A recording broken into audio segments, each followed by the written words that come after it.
어떤 분들은 종아리 알이 굉장히 잘 보여. 이런 경우는 이제 근육형이라고 볼 수가 있겠죠. 이런 경우는 이제 통해서 근육을 줄이는 시술을 할 수 있고, 멍 안 들게 받는 팁, 이거 되게 중요한 얘기인데.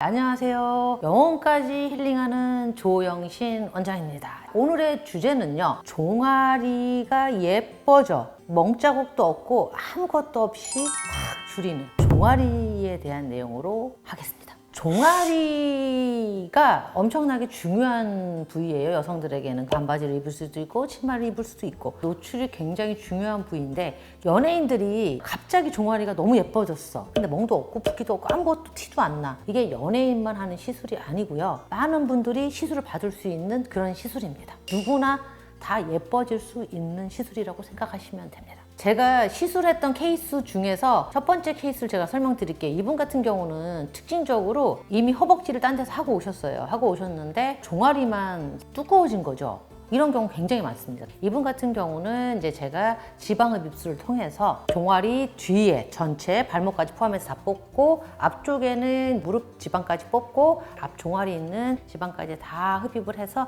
아주 만족했던 케이스고요. 수술 다음 날 사진을 보시면 멍과 붓기가 거의 없는 것을 확인할 수 있고, 3개월 지났을 때는 굉장히 사이즈가 많이 줄어서 그 예뻐진 것을 확인할 수 있습니다. 자, 여기서 지방흡입술을 하면 멍이 많이 드는데? 많이 아프던데? 생각하실 겁니다. 여기서 중요한 핵심은요, 피부하고 근육 사이에 끼어 있는 지방을 캐뉼라가 들어가서 뽑아낼 때 손 감각에 의해서 뽑는 거거든요. 그래서 캐뉼라가 가운데서만 움직이는 손 스킬이 있다면 멍과 붓기가 없이 충분히 지방 흡입이 가능합니다. 여기 보이는 두 번째 케이스는 뭐냐면요, 종아리를 퇴축을 한번 받았어. 다시 원래대로 돌아왔어. 그리고 두 번이나 받았는데 똑같아. 이런 경우입니다. 종아리 근육을 줄이는 시술을 이제 했던 케이스인데, 왜 재발을 많이 하고 왜 자꾸 커지느냐, 이런 얘기를 많이 하시는데, 종아리 퇴축은요 굉장히 어려운 시술이에요. 이 환자의 경우에는 위쪽에 있는 신경만 좀 찾아내다 보니까 자꾸 재발했던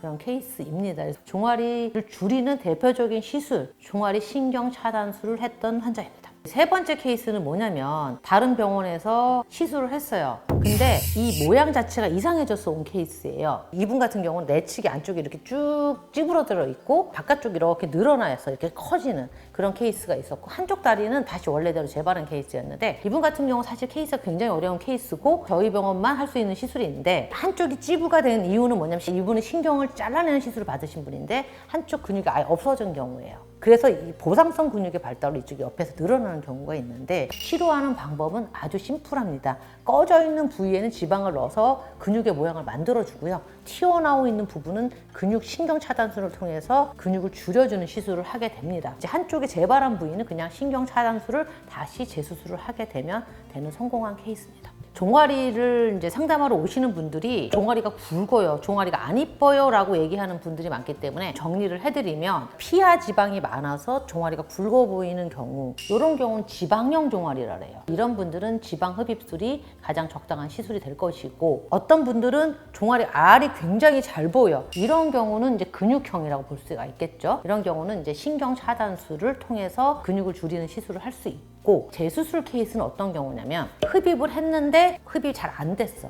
이런 경우 다시 재흡입을 하는 케이스가 있고요. 두 번째는 뭐냐면, 근육에 대한 시술을 받았는데 다시 원래대로 돌아왔어. 이런 경우는 신경 차단술을 통해서 다시 근육을 줄이는 시술을 받는 경우가 있고요. 세 번째는 뭐냐면, 모양이 틀어진 경우, 신경을 잘라서 한 부위가 뭐 납작궁이 돼서 뭐 꺼졌던가, 이런 경우는 가장 어려운 케이스긴 한데, 줄기세포를 혼합해서 지방을 넣어서 그 모양을, 꺼진 모양을 살려주는 그런 시술을 하게 됩니다. 종아리 시술의 가장 중요한 핵심은요, 티가 나지 않아야 돼요.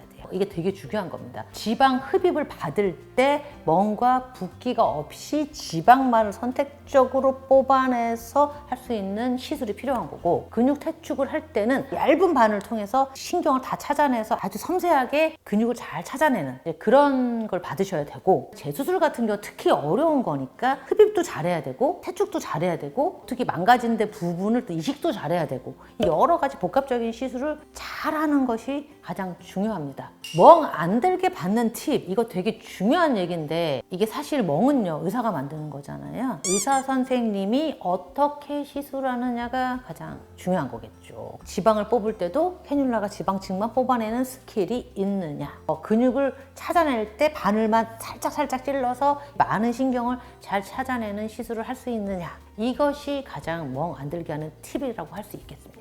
병원 선택이 가장 중요한 문제예요. 누누이 얘기하는 건데 미용 시술은요 쇼핑이 아니고요, 정말 의사 선생님의 술기에 따른 의술이라고 생각하시면 됩니다. 병원 선택하는 데 있어서 가장 중요한 핵심은요, 케이스 많다? 안 중요합니다. 10년 했어? 안 중요합니다. 이 원장님이 갖고 있는 전후 사진을 봤는데 다음날 멍과 붓기가 없어, 다음날 멍이 없어, 종아리가 확실하게 싹 줄어들어 있어, 이런 사진들이 있는 병원에 가셔야만 제대로 된 시술을 받을 수 있고, 특히 재수술 같은 경우는 흡입도 잘하고 태촉도 잘하고 이식도 잘하고 이렇게 다 잘할 수 있는 병원을 선택하는 것이 가장 중요합니다. 실력이, 의술이 어느 정도 되느냐가 중요하다고 생각합니다. 오늘 했던 내용 중에서도 궁금한 점이 있으시거나 아니면 이런 내용이 아닌데도 종아리 성형에 대해서 궁금한 점이 있으시면 아래 댓글로 남겨주시면 저희가 답변 드리겠습니다. 그리고 오늘 영상이 마음에 드셨다면 구독, 좋아요, 알림 설정 부탁드립니다. 이만 안녕.